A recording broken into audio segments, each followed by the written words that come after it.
ဝမ်လင်၏အသက်လူပြေးပွဲမှာအန္တရာယ်ကြီးလာသည့်သူ့နောက်မှနှစ်တစ်ထောင်တက်တန်းရှိကင်းမီကောက်ကြီးကမယုံနိုင်လောက်သောအရှိန်ဟုန်ဖြင့်လိုက်လံတိုက်ခိုက်နေသည်သို့သောဝမ်လင်သည်လျင်မြန်သောအသိဉာဏ်ကိုသုံးကာကင်းမီကောက်ကြီးကိုလှည့်စားလိုက်နိုင်ပြီးတေမင်း၏လက်မှကတ်တီးကတ်တက်လွတ်မြောက်ခဲ့သည်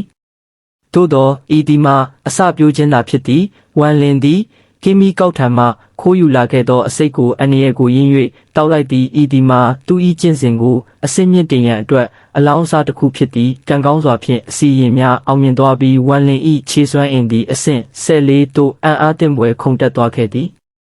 ဝမ်လင်ပျော်ရွှင်နေချိန်မှာပင်အခြားကိုင်းမှလူများကပြဿနာလာရှာကြသည်ကံကောင်းထောက်မစွာဖြင့်ဝမ်လင်၏ဆရာဖြစ်သူအချိန်မီရောက်ရှိလာပြီးအခုချိန်ဟာတိုက်ခိုက်ရမယ့်အချိန်မဟုတ်ဘူးဟုတတိပေးကအခြေအနေကိုထိမ့်သိမ့်လိုက်သည်ဝမ်လင်ကဆရာဖြစ်သူ၏ကူညီမှုကိုကျေးဇူးတင်စကားဆိုလိုက်ရာဆရာကသူ့ကိုမင်းအဆင့်ကအခုထိနှိမ့်နေသေးတယ်ပို့ပြီးတော့စူးစမ်းဖို့လိုသေးတယ်ဟုလမ်းညွှန်ခဲ့သည်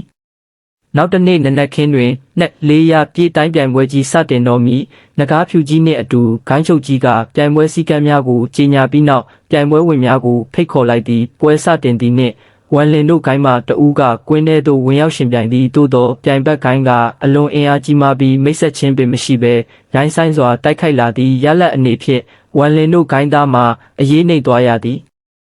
ပြိုင်ဘက်ဂိုင်းသားကဆက်လက်၍မောက်မာစွာဖြင့်ဝမ်လင်တို့ဂိုင်းကိုစိန်ခေါ်တော်လဲမြည်သူများရဲရဲဝံ့ဝံ့မထွက်လာကြချေစိတ်တူသွားသောပြိုင်ဘက်မှာအပြစ်မဲ့သည့်ပရိသတ်များစီသို့ဓားများကိုပစ်လွတ်၍အသက်အန္တရာယ်ပြုတော်သည်ထိုစဉ်ဝမ်လင်ရုတ်တရက်ထွက်လိုက်ပြီးဓားများကိုကာကွယ်ပေး